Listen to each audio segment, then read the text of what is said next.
హైదరాబాద్ లో కన్సల్టేషన్ మరియు 3,500 రూపాయల colour Doppler test Avis hospitals లో ఉచితంగా పొందండి.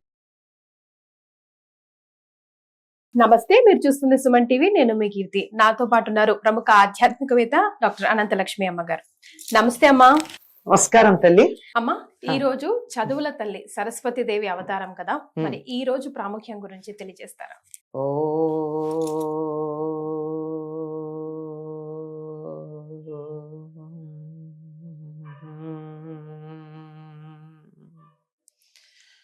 ప్రణో దేవీ సరస్వతి వాజేభిర్వాజినీవతి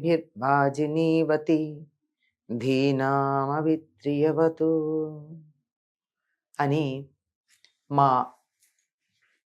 బుద్ధులను చక్కగా ప్రచోదన చేసేటటువంటి సరస్వతిని మేము ప్రార్థిస్తున్నామని చెప్పేటటువంటి వేద రుక్కు ఉంది.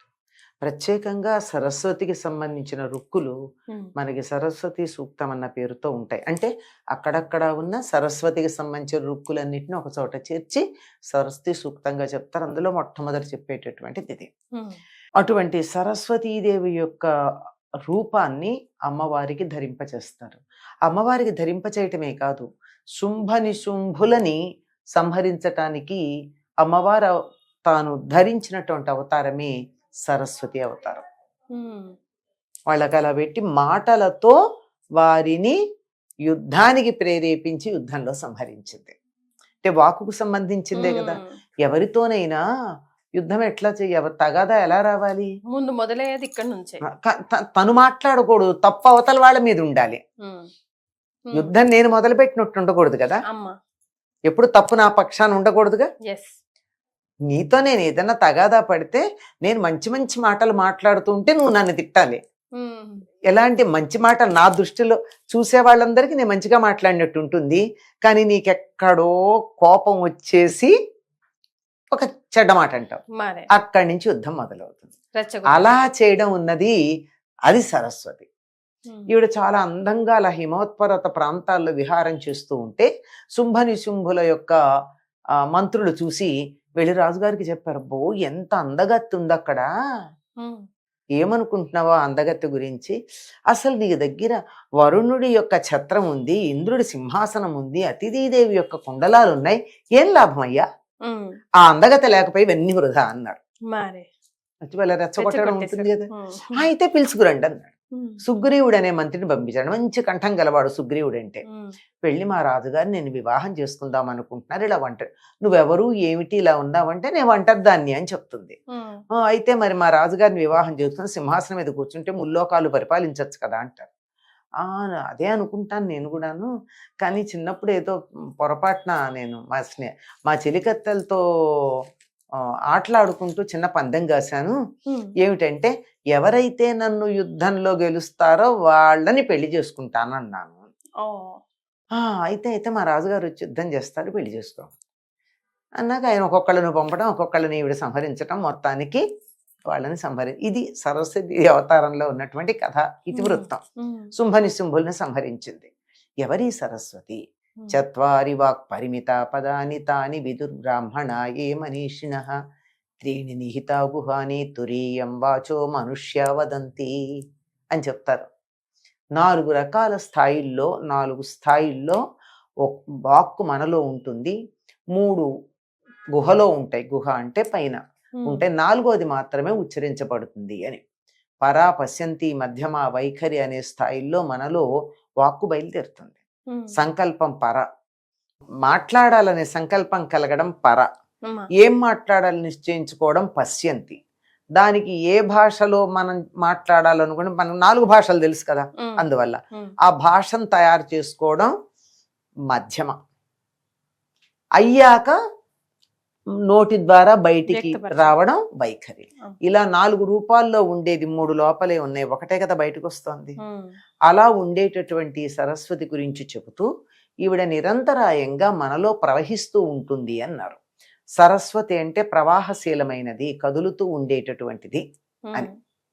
ఏమిటి కదులుతోంది మనలో అంటే ప్రాణం కదులుతూ ఉంది, ఉచ్ఛ్వాస నిశ్వాసాలు కదులుతూ ఉన్నాయి. నిరంతరం గాలి పీలుస్తున్నాం, వదులుతున్నాం. ఏ క్షణానైతే మనం గాలి పీల్చటం కానీ వదలడం కానీ ఆపాము, రెండిట్లో ఏ ఒక్కటి ఆపినా చాలు కదా. ఎస్, ఏమైంది? మనం హిస్టరీ అవ్వడానికి. అది అయిపోయింది. అప్పుడు ఏమంటారండి తెలిసినటువంటి పెద్దలు, హంస లేచిపోయింది అంటారు. అంటే ప్రాణం పోయిందన్న పదం వాడరు. ఎందుకు హంస అన్నారు దాన్ని అంటే సరస్వతీదేవి వాహనం హంస. ఇలా ప్రవహించేటటువంటి ఈ ప్రాణశక్తికి హంస అని పేరు. ఎందువల్ల అంటే నేను గాలి పీలుస్తున్నాను, కొంచెం శబ్దం చేస్తే అని వస్తుంది, వదిలితే అని వస్తుంది. అంటే సోహం సోహం సోహం, గబగబగబా అన్నట్టు హం సో అవుతుంది.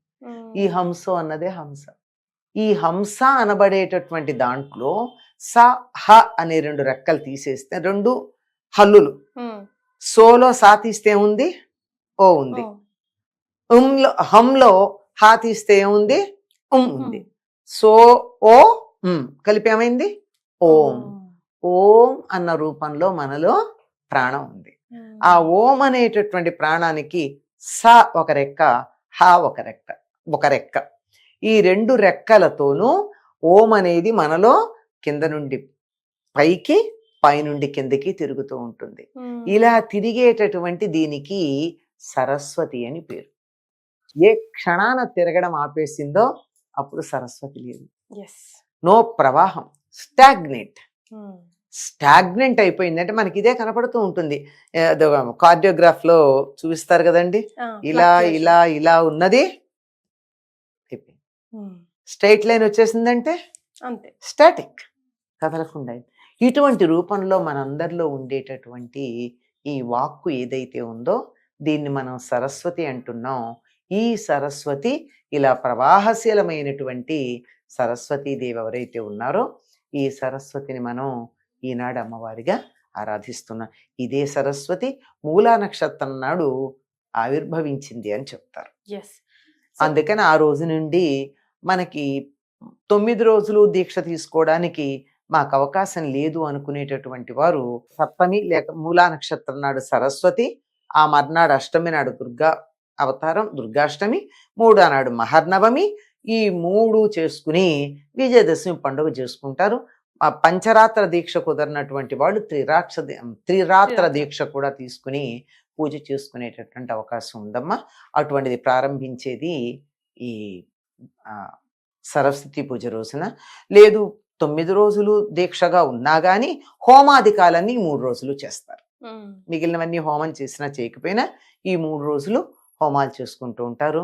అటువంటి సరస్వతీదేవి అనుగ్రహం గనక ఉన్నట్టయితే ఈవిడ కూడా నీల అంటే నల్లని సరస్వతి, ఎర్రని సరస్వతి, తెల్లని సరస్వతి అని 3 రూపాల్లో ఉన్నట్టుగా చెప్తూ ఉంటారు.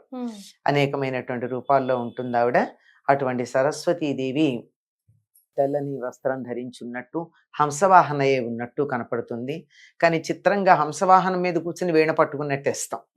అంటే వీణ ఆవిడ నిరంతరం నిద్రపోయేటప్పుడు విశ్రాంతి తీసుకునేప్పుడు కూడా పట్టుకుంటుందా?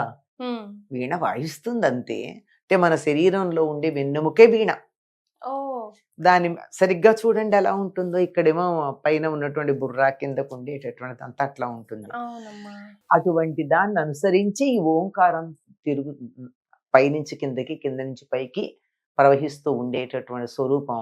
ఆ విధంగా ఇక్కడే ఉండి ఆవిడని ధ్యానం చేయొచ్చు, లేదా కంటి ఎదురుగా హంస మీద కూర్చున్నటువంటి అమ్మవారిని ధ్యానం చేయొచ్చు. సో ముఖ్యంగా చదువుల తల్లి అనగానే మనం పిల్లలకి ఈ రోజు ఏం చేయాలి, ఎలా ఆరాధించమని చెప్పాలి, ఏదైనా మంత్రం వాళ్ళని పట్టుకొని చెప్పించమని చెప్తే వాళ్ళకి ఇంకా విద్యా బుద్ధి అభ్యాసాలు బాగా వచ్చేస్తామా, చక్కగా చెప్పచ్చు. పూర్వకాలం రోజు చదువుకునేటప్పుడు ఒక శ్లోకం చెప్పేవారు పిల్లలు.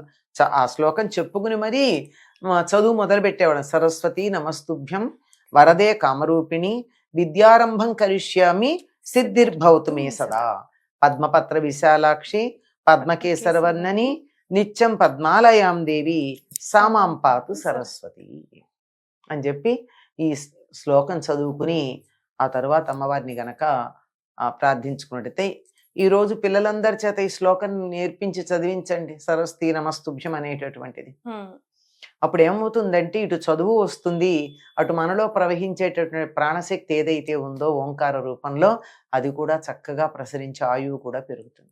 రైట్. చాలా సంతోషం అమ్మా, ధన్యవాదాలు. నమస్తే.